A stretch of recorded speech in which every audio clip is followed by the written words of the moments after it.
It's Sunday No Huddle on the road. Bret Beherns and Robert Rosenthal here from IlliniBoard.com with this skyline behind us in beautiful Minneapolis. And how about that, Robert? Woo, John Paddock, what a moment for him. You got to feel good for the guy. He's played in 3 games all season. He comes in and he does that. Crazy. Yes. And I mean, for people that don't know his story, his great-grandfather played for Illinois, Bob Wright, back in the 30s. His grandfather played for Illinois in the 60s. His uncle played for Illinois when I was a student in the early 90s. And then he transfers from Ball State to have a year where he is going, away from a starting job that he had to come here and compete for the starting job. He doesn't win it. He stays prepared. He comes in and he does that. It's just an insane story. And just the human side of me is like, that is awesome. For Illinois, this is huge because yes. Now it just completely changes the trajectory of the last couple of weeks of the season here when you go home against an Indiana team, and albeit they won, they beat Wisconsin, but you get a Northwestern team and you face an Iowa team that's leading the Big Ten West, but they don't do a lot offensively. Like, how does this shift for you, just the thought of, well, Illinois could make a bowl? Yeah, it shifts everything because you're right. Iowa is at least a decent matchup.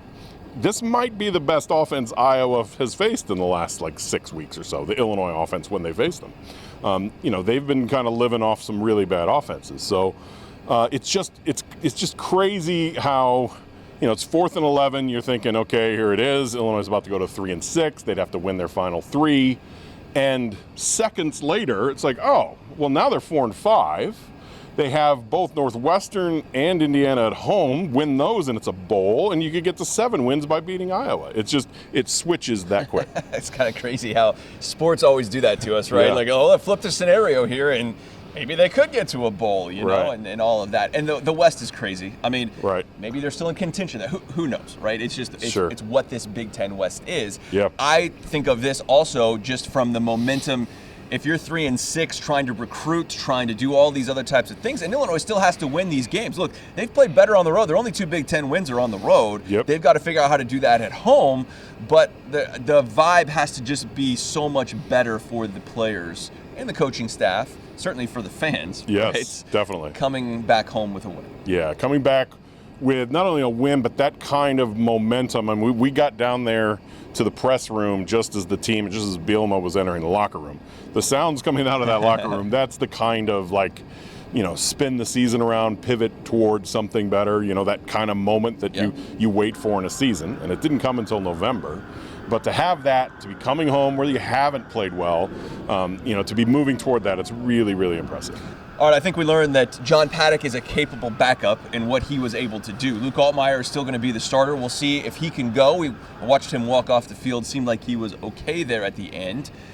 But the offense moved the ball, especially early on, just like we had scripted this, right? It was 14-14. Yeah. Both teams putting up a whole bunch of points. Yeah. Crazy. It was crazy because it felt like a Pac-12 team. People are talking about, okay, the Pac-12s, those teams are coming to the Big Ten. How is that going to mix? They're used to winning games 49-46, and now it's going to be this. Well, this was that kind of game. And, until 27 seconds left in the half, neither team punted. It was just, you're either attempting a field goal or you're getting a touchdown. And then in the second half, it completely flipped, and we had Big Ten West football again of field position and punting and who's going to make the mistake and turnovers will decide it and that type of thing. So it was tale of 2 halves. And I feel like the offense is making strides. These past 3 games, they have played considerably better. What do you mark that back to? For me, it's partly Caden Fagan. It was the Fagan show again here today with the injuries at running back. What do you pinpoint as to why this offense has taken some strides? I mean, until those 2 turnovers there, the interception and the Isaiah Williams fumble, they had been playing pretty clean football. The holding penalties had come down. There's still a few, but the holding penalties, the false starts, just the shooting themselves in the foot, having to be in 2nd and 17 and trying to solve that puzzle instead of continually putting together drives. So they've gotten more consistent. They've gotten, a better groove with Altmyer and his receivers. They've gotten a lot of production from Fagan. I mean, even on that long touchdown, he showed that he's not just a power back. He's got some breakaway speed. And so, as all that starts to come together, it's really, they have maybe the healthiest offensive line they've had. They have Geske back. They have Chrysler back. They're still maybe not 100%, but you've gotten the guys back, and you've settled into what you want to do. Yeah, and Luke's still taking some sacks, but I feel like he has gotten better at that as well. I think that is notable. And that offensive line certainly helping Caden Fagan, succeed. Definitely. They are super thin at running back. I want to give the defense some credit there.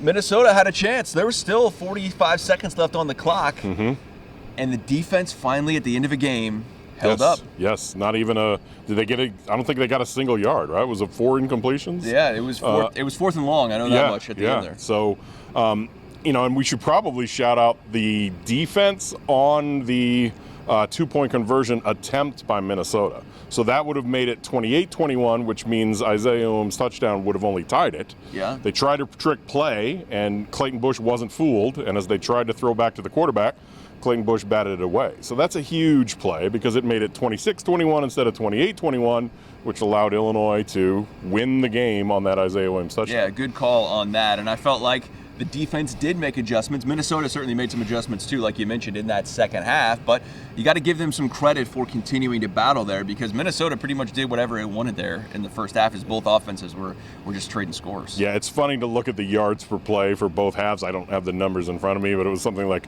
Minnesota's offense in the first half had like 7.2 yards per play. Yeah. And the second half was like 2.9 or something like that. It's one of those, right. How much difference does Johnny Newton make? That's probably part of it. How big was his sack there after the turnover to turn 7 into 3?